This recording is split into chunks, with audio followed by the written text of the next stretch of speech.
आज शिव महापुराण जी की कथा के क्रम में आज शिव महापुराण जी के कोटि रुद्र संहिता का आज 7वां अध्याय। इस अध्याय का नाम है एक बाल विधवा ऋषि कन्या को तप करता देख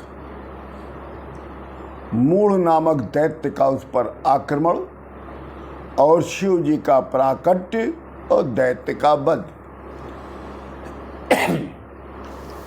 ऋषि लोग कहते हैं कि हे सूत जी, वैशाख शुक्ल सप्तमी को नर्मदा नदी में किस प्रकार से गंगा जी आती है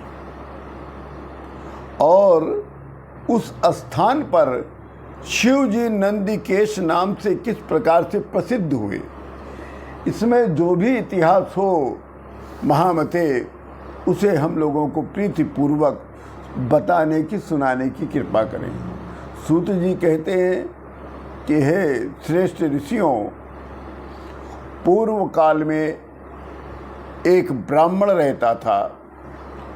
उसकी एक कन्या थी जिसका नाम ऋषिका था।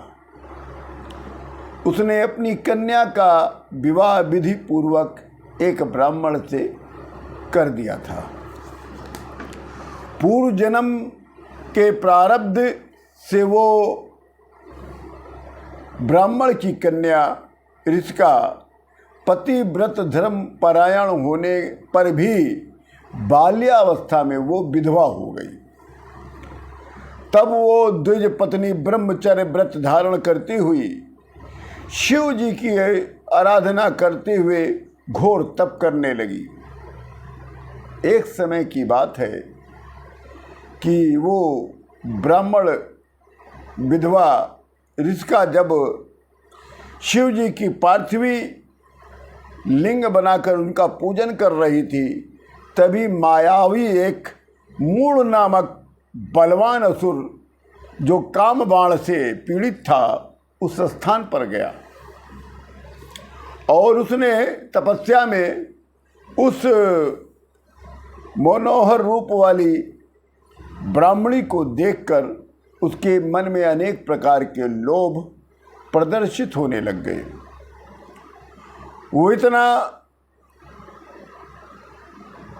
कामुक हो गया कि उसने उस बाल विधवा ऋषिका से उसने संभोग करने की अपनी इच्छा व्यक्त कर दिया। किंतु शुभ आचरण करने वाली शिव ध्यान में परायण हुई उस ब्राह्मणी ऋषिका ने उस मूढ़ नामक दैत्य की ओर सकाम दृष्टि से देखा तक नहीं, और न तो वो तपस्विनी शिवराधन में तत्पर हुई उस ब्राह्मणी ने उसका सम्मान ही किया। इस प्रकार वो तिरस्कृत हुआ दैत्य को अत्यंत क्रोध आ गया और उसने उस ब्राह्मणी के सामने अपना एक विकट एक भयानक रूप धारण कर लिया और उसको डराने का प्रयत्न करना शुरू किया। जब उस दुष्टात्मा राक्षस उस ब्राह्मणी को भय प्रदर्शित करते हुए अत्यंत दुर्वचन कटुवचन बोलना शुरू करने लगा, तब वो शिव पूजन में परायण वो ब्राह्मणी ऋषिका अन्य गति न देख कर भयभीत होकर वो प्रीतिपूर्वक शिव जी के ही शरण में चली गई और शिव जी के नाम का उसने उच्चारण करना प्रारंभ कर दिया। भय से व्याकुल हुई वो ऋषिका ब्राह्मणी शिव नाम का जाप करती हुई ब्राह्मणी अपने धर्म की रक्षा के लिए उसने शिव जी को पुकार लिया। तब शरणागत की रक्षा का श्रेष्ठ व्रत धारण करने वाले सदाशिव उस स्त्री को सुखी बनाने के उद्देश्य से वो वहीं पर प्रकट हो गए और भक्तवत्सल सदाशिव काम बाण से पीड़ित उस दैत्य का उसी समय बद्ध कर उसको भस्म कर दिया और भस्म करने के बाद वो उस बाल विधवा ब्राह्मणी रिस्का से बोले कि हे पुत्री, मैं तुम्हारी भक्ति पर बहुत प्रसन्न हूँ, तुमको जो भी इच्छा हो तुम वरदान मांग लो।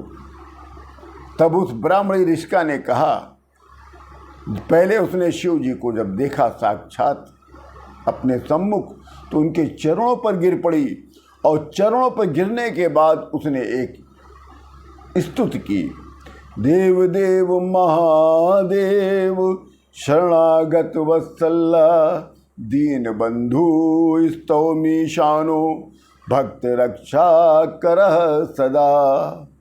कहती कि हे महादेव, आपने इस मूढ़ नामक दैत्य का बद्ध करके मेरा धर्म बचाया है। आपने जो उसका बद्ध कर दिया उससे मेरी ही नहीं इस जगत की भी रक्षा हुई। हे नाथ, अब आप अपने चरणों में मुझे अनापायनी भक्ति प्रदान कर दीजिए। हे भोलेनाथ, मुझे यही वरदान चाहिए और मुझे कुछ नहीं चाहिए। हे महेश्वर, मेरी एक और प्रार्थना है, आप लोक कल्याण के लिए यहीं पर भी निवास करिए। तब शिव जी कहते हैं कि हे ऋषिके पुत्री, तेरा चरित्र बड़ा सुंदर है, तेरा चरित्र बड़ा उत्तम है, श्रेष्ठ है। तुमने जो वर मांगा है वो मैंने तुझे प्रदान किया। इसी समय इसी स्थान पर जैसे ब्रह्मा विष्णु जी को पता चला कि शंकर भगवान प्रकट हुए हैं, वो समस्त देवता सहित वहाँ पहुंचकर उनकी वंदना किया है, उनकी चरण स्पर्श किए हैं, उनकी पूजा किया है। और उसके बाद उसी समय वहाँ गंगा माता भी प्रकट हो गई। और गंगा माता प्रकट होने के कारण वो होते ही वो उस बाल विधवा ब्राह्मणी से कहती कि हे ऋषिका, तुम तो साध्वी हो, तुम वैशाख के महीने का एक दिन मेरे कल्याण के लिए अपने समीप मुझे रहने का वचन दे दो। मैं भी वर्ष में एक दिन तुम्हारे समीप को प्राप्त कर सकूं। तब ऋषिका ब्राह्मणी ने कहा कि हे माता, ऐसा ही। फिर सभी देवी देवता लोग शंकर भगवान की पूजा करके, अर्चना करके, उनकी जय जयकार करके अपने अपने धाम को चले गए और शंकर भगवान अंतर्ध्यान होकर वहीं पर वास करने लग गए। इसी के साथ श्री शिव महापुराण जी के कोटि रुद्र संहिता का ये 7वां अध्याय पूर्ण होता है। आप सभी लोगों को राम राम।